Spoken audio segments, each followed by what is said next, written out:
This is video part 2, History Chapter 3. Towards a settled life, archaeologists have found traces of huts or houses at present some sites. For instance, in Burza Home, at present day it is in Kashmir. People built pit houses which were dug into the ground. Pit means a big hole inside the ground, and these were dug into the ground with steps leading into them. That means a big hole with the steps inside towards the house. These may have provided shelter in cold weather. Archaeologists have also found cooking hearths both inside and outside the huts, which suggests that depending on weather, people could cook for either indoors or outdoors. Moving on with the next paragraph, we have draw a pit house. Stone tools have been found from many sites as well. People of these are different from the earlier Paleolithic tools, and that is why they are called Neolithic. These include tools that were polished to give a fine cutting edge, and mortars and pestles used for grinding grain and other plant produce. Mortars and pestles are used for grinding grain even today, several thousand years later. At the same time, tools of the Paleolithic types continued to be made and used, and remember, some tools were also made of bone. Now look what is there down. You can see some stone tools. Compare these with the tools which are shown on page 13. That means chapter 2. Now can you see any similarities or differences? Look, page 13 in front of you. Some of these stone tools were used to cut meat and bone and scrap the bark from trees and hides of the animal skins. Other tools were used to chop wood, which was used as firewood. Wood was also used to make huts and tools. Many kinds of earthen pots have also been found. Now, earthen means regarding mud. It means a mud pot. These were sometimes decorated and were used for storing things. Students, you can very well see I have a earthen tray, a tray of mud, but it is painted from inside as well as from the outside corners. See? And I have stored and put my jewelry, my daily wear material stuff inside this, and I've used this as a form of storage. It is a beautiful mud tray and painted inside and out. Same way, many kinds of the earthen pots have also been found. These were sometimes decorated and were used for storing things. People began using pots. The pots were used for cooking food, especially grains like rice, wheat, and lentils that now became an important part of the diet. Besides, they began weaving cloth using different kinds of materials, for example, cotton that could now be grown. Did things change everywhere and all at once? Not quite. In many areas, men and women still continued to hunt and gather food, and elsewhere, people adopted farming and herding slowly over several thousand years. Besides, in some cases, people tried to combine these activities, doing different things during different seasons. Now look at a picture I'm showing you here. It is showing me one pot. What do you think could have been stored in this jar? Moving on with the next paragraph, we have, what about other customs and practices? Archaeology does not tell us directly about these. Scholars have studied the lives of present-day farmers who practice simple agriculture. They have also studied the lives of herders. Many of these farmers and herders live in groups called tribes. Scholars find that they follow certain customs and practices that may have existed earlier as well. Now I can see a paragraph in yellow. Yes, the paragraph tells me the word tribes. Usually 2 to 3 generations live together in small settlements or villages. Most families are related to one another, and groups of such families form a tribe. Members of the tribe follow occupations such as hunting, gathering, farming, herding, and fishing. Usually, women do most of the agricultural work, including preparing the ground, sowing the seeds, looking after the growing plants, and harvesting grains. Children often look after plants, driving away animals and birds that might eat them. Women also thresh, husk, and grind the grains. Men usually lead large herds of animals in search of pastures. Now, pastures are green farmlands. Now, children often look after small flocks. The cleaning of animals and milking is done by both men and women. Both women and men make pots. They make baskets, tools, and huts. They also take part in singing, dancing, and decorating their huts. Some men are regarded as leaders. They may be old and experienced, or young, brave warriors or priests. Old women are respected for their wisdom and experience. Tribes have rich and unique cultural traditions, including their own language, music, stories, and paintings. They also have their own gods and goddesses. What makes tribe different from many other societies? You will be studying about this, that land, forests, grasslands, and water are regarded as the wealth of the entire tribe, and everybody shares and uses these together. There are no sharp differences between the rich and the poor.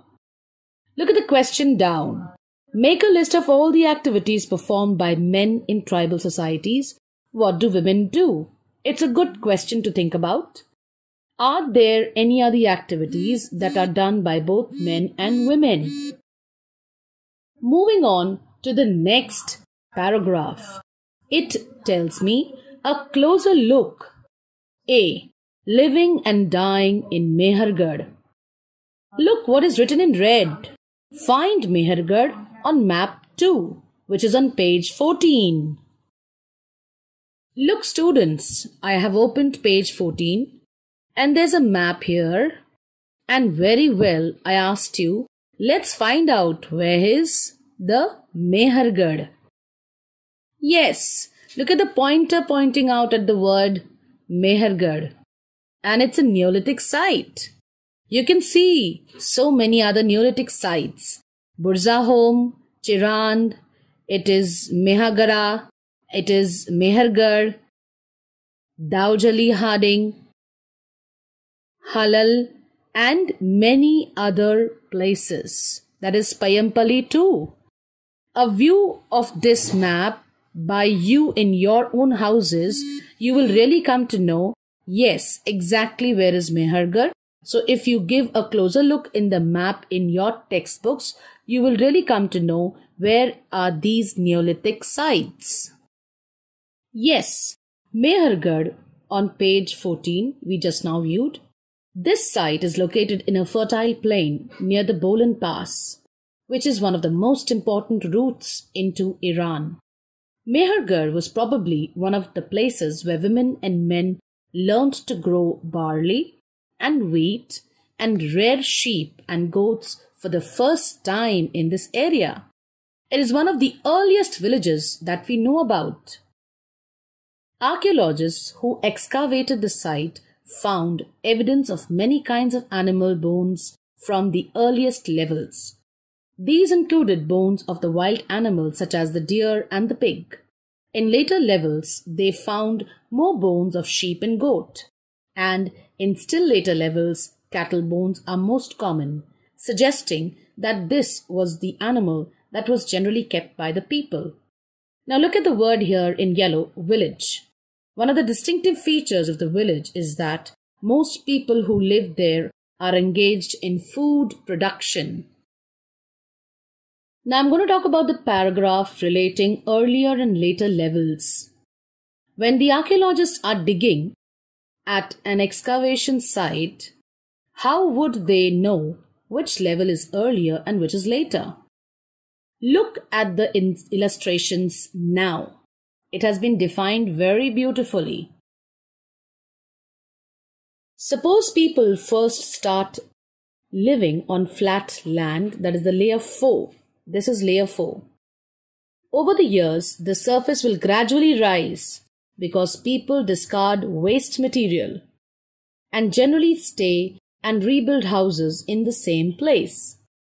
After hundreds of years, this leads to the formation of a mound. Mound is like this, like a mountain. So when this mound is dug up, what is found from the layers of the mound is generally from a later time than what is found from the lower layer of the mound, which are older. These upper and lower layers are often referred to as levels. Look at layer 2, layer 3. Which and what do you think is the earliest level? Please think about this. Moving on again with Mehergarh, other finds at Mehergarh includes the remains of square or rectangular houses. Look at this picture here. Each house had 4 or more compartments, 1, 2, 3 and 4, some of which may have been used for storage. When people die, their relatives and friends generally pay respect to them. People look after them, perhaps in the belief that there is some form of life after death. So, burial is one such arrangement. Several burial sites have been found at Mehergarh. In one instance, the dead person was buried with goats, which were probably meant to serve as food in the next world. Now in this picture, you can see a burial from Mehergarh. See the skeleton of the person here and the skeleton of the goats, because people believed that there is life after death. A house in Mehergarh is what is shown here. In what ways is this house similar to the one in which you live today? I know there are a lot of differences, but then we must think about our past history too and compare ourselves of today's lives and the earlier.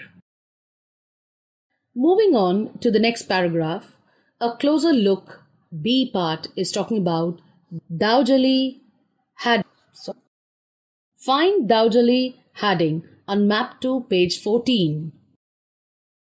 Look, the pointer is telling me Daujalee Hading, and it is very clearly again the blue color square telling us that it is a Neolithic site. This is a site on the hills near the Brahmaputra Valley, close to the routes leading into China and Myanmar. Here stone tools including mortars and pestles have been found. These indicate that people were probably growing grain and preparing food from it. Other finds include jadeite, a stone that may have been brought from China. Also common are finds of tools made of fossil wood, ancient wood that has hardened into stone and pottery. Look at the paragraph telling me elsewhere as the title. Find Turkey in your atlas. I hope you know what's an atlas. An atlas is a book of maps and everybody must be having some of the atlas in their houses. Look students, what I've got for you. I was talking about the word atlas. And yes, this is a book of atlas. It has various kinds of map. It has beautiful and colorful maps which gives us information of whichever places or sites or climate or vegetation or whatever we want. So yes, Atlas is a book of map of the world, and it gives us the complete information of a place. One of the most famous sites was the Neolithic sites. The Kettle Hayuk was found in Turkey. Several things were brought from great distances: flint from Syria, cowries from the Red Sea, shells from the Mediterranean Sea, and used in the settlement. Remember, there were no carts. Most of the things would have been carried on the backs of pack animals, such as cattle, or by people themselves. Do you think cowries and shells would have been used for what? Now imagine there are many questions in this chapter to think and ponder over. But yes, now let's see what is there in this paragraph in the corner. It's a small box of keywords, and the keywords are domestication, farmers, herders, Neolithic, pots, tribes, village, houses, and burials. These are beautiful words, and yes, the meanings can be found out in the dictionary, and it's a good exercise for our students to do so. And I would suggest that yes, it'll be a great work for you to find the words in the dictionary by yourselves. Later, it'll be discussed too.